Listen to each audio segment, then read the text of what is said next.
Urgent work ఉంది, పొలం పని ఉంది. వెంటనే మనం ఏం చేయాలి అంటే పేరెంట్ ఏం చేస్తాడు, ఇంకా అప్పుడే 10th class 8th class 9th class చదువుతున్న పిల్లలు ఉన్నారు. వెంటనే ఏం చేస్తాడు, బండి తీసుకొని పోయారా, నారు తీసుకురాపోరా, తొందరగా స్టేషన్ ఉంది, యూరియా తీసుకురాపో అని చెప్పేసి బండి ఇచ్చేస్తారు కదా. అట్లా బండి తీసుకొని పోవడం, అటు పోవడం, రాదని ఎవడికో ఒకటి కుదరడం కదా, ఇది జరుగుతుంది. మరి చేయొచ్చా లేదా? మరి దాన్ని చేస్తే ఎట్లా ఉంటుంది? డైరెక్ట్గా ఆడ పోయే బదులు సార్లే ఇక్కడ మన దగ్గర దాకా వచ్చారు అసలు, రైట్? సో ఇది మనకు బెస్ట్ అవకాశం. అసలు లాస్ ఏమున్నాయి, అలా జరిగితే ఏమవుతుంది, ఒక స్టూడెంట్ భవిష్యత్తు ఏమవుతుంది, ఎట్లా జరుగుతుంది అసలు ఫ్యూచర్లో, మనము ఇట్లాంటి కేసెస్లలో మనం కనుక ఇన్వాల్వ్ అయితే మన లైఫ్ ఎట్లా ఉంటుంది? ఇప్పుడు మీకు ఈ మాదక ద్రవ్యాలు అంటే ఏంటి అని అర్థమైందా? కొంచెం కఠినంగా ఉంటుంది తెలియదా? ఇప్పుడు అందరి ఇళ్ళల్లో ఇప్పుడు మీ తండ్రులు కానీ తాతలు కానీ లేకపోతే ఇక్కడ లేడీస్ కూడా అలవాటు ఉన్నాయి. ఆ తెల్లగల్లు అది ఉంటుంది కదా, ఆ తెల్లగల్లులలో మనకు తెలివంది ఒకటి కలుపుతారు. అంటే ఎందుకు అంతగానో అడిక్ట్ అవుతున్నారు ఏంటి అన్నది కారణం చూస్తారు. దాంట్లో ఒకటి ఇంత ఆల్ఫాజులం అని చెప్పి ఒకరు కలుపుతుంది. నీకు తెలియదు, నాకు తెలియదు, కానీ తాగంగానే అది మత్తు వస్తుంది అన్నట్టు. మత్తు వస్తున్నది అంటే గిట్ట దానికి పక్క అది ఒకటి ఏంటిది, దాంట్లో ఏదో ఒకటి మనకు తెలియంది, అంటే మన బాడీని కంట్రోల్ చేసేది ఏదో కలుపుతున్నారన్న ఉద్దేశం ఉంటుంది. దాని ప్రకారం చూస్తే అటువంటి పదార్థాలు ఏంటిది, గంజాయి అన్నా కానీ లేకపోతే గిట్ట ఈ ఆల్ఫాజోలం కానీ ఇంకేమన్నా కానీ కొన్ని రకాల హెరోయిన్ ఆ టైప్లు ఉంటాయి. మెయిన్గా ఈ ప్రోగ్రామ్ మీ 10th క్లాస్ 9th క్లాస్ ఈ క్లాస్లలో ఎందుకు చెప్తున్నాము అంటే గిట్ట ఇప్పుడు పెద్దోళ్ళు ఆల్రెడీ ఉంటారు, వాళ్ళకి ఏంటిది అంటే వాళ్ళ అడిక్ట్ అయిపోయి ఉంటారు. అంటే వాళ్ళకి ఏంటి అంటే గిట్ట మాకు రైట్ అప్పుడు చెప్పేటోళ్ళు లేకుంటే లేకపోతే చెప్పిన అయినకుండా వాళ్ళు చేసే పనులకు తగ్గట్టు వాళ్ళకి అలవాటు అయింది అన్నమాట.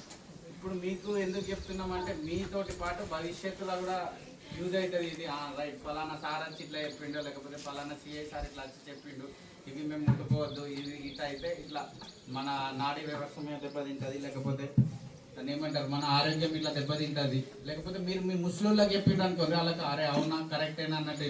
ఇప్పుడు మేము తర్వాత ఈ సోషల్ మీడియా ఫేస్బుక్ కావచ్చు, ఇన్స్టాగ్రామ్ కావచ్చు, ఇటువంటి వాటి లోపల ఎవరెవరో ఫ్రెండ్స్ రిక్వెస్ట్ పంపిస్తూ ఉంటారు. అవన్నీ ఫేక్ ఐడీస్ ఉంటాయి. మీరు వాళ్ళతోని మనల్ని ఇంప్రెస్ చేయడానికి వాడికి మెసేజ్ పెడతా ఉంటారు. దాని గురించి ఇంప్రెస్ చేయాలి మనం, వాళ్ళు ఎవరో మనకు తెలియదు, మనం ఎందుకు రియాక్ట్ కావాలి. కాబట్టి అటువంటివి చేయకండి. అటువంటివి చేయడం వల్ల చాలా ఇబ్బందులు ఫేస్ చేయాల్సి వస్తుంది. ఎందుకంటే వాడు మన లూపోలు ఏదైనా పెట్టుకున్నాడంటే దాన్ని పెట్టుకుని మనం బ్లాక్మెయిల్ చేస్తాం. బ్లాక్మెయిల్ చేసి మన దగ్గర నుంచి వాడి కంట్రోల్ తెలియదు.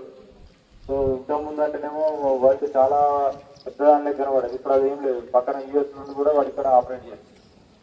కాబట్టి అటువంటి ప్రాక్టికల్ ఇష్యూస్ ఉన్నాయి. అవి ముందు ముందు మీకు ఇంకా తెలుస్తూ ఉంటాయి. జస్ట్ మేము అవుట్లైన్ చెప్తున్నాం. కాబట్టి అటువంటి ఏమి లింక్స్ క్లిక్ చేయకండి. ఎవరైనా మీ పేరెంట్స్ కూడా వార్నింగ్ చేయండి. తర్వాత నెక్స్ట్, మీ విలేజ్ లోపల బాండెడ్ లేబర్ సిస్టమ్ అంటే చిన్నపిల్లలను పనులలో పెట్టుకుంటూ ఉంటాం. సో అటువంటిది క్లియర్ కట్గా ప్రొహిబిటెడ్. వాళ్ళ మీద ఎవరైతే చిన్నపిల్లల్ని పనిలో పెట్టుకుంటారో వాళ్ళందరి మీద కూడా మేము ఆల్రెడీ దానికి సంబంధించిన టీమ్స్ ఉంటాయి, ఆటోమేటిక్ కేసులు రిజిస్టర్ చేయాల్సి వస్తుంది. సో అటువంటి ఏమైనా ఉంటే కూడా మన పాఠశాల ప్రధాన ఉపాధ్యాయులు శ్రీ లక్ష్మీనారాయణ సార్ గారికి కూడా ఒకసారి స్వాగతం.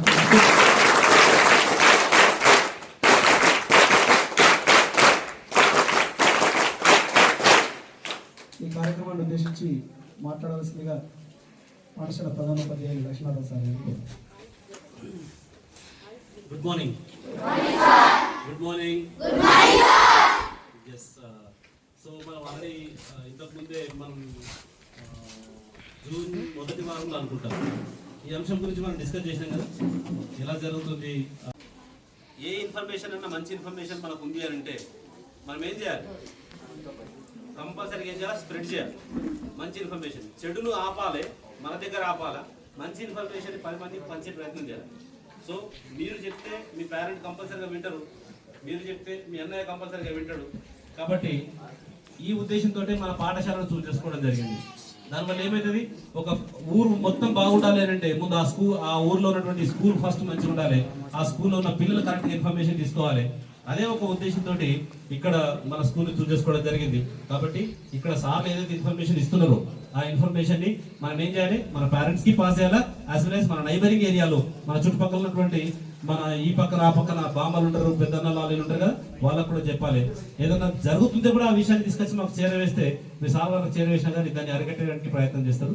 సార్, మీరు మా స్కూల్ని చూస్ చేసుకోవడం, ఈరోజు మీరు మీ అమూల్యమైనటువంటి టైంని మా పాఠశాలకు కేటాయించి మా దగ్గర ఉన్నటువంటి అతి భయంకరంగా ఉన్నటువంటి ఏదైతే రాబోతున్నటువంటి సమస్య ఉందో దాన్ని ముందే ఆపడానికి ప్రయత్నంతో మా ముందు స్కూల్ చూస్ చేసుకున్నందుకు హ్యాపీ సార్, ధన్యవాదాలు. So hand over to the PD sir.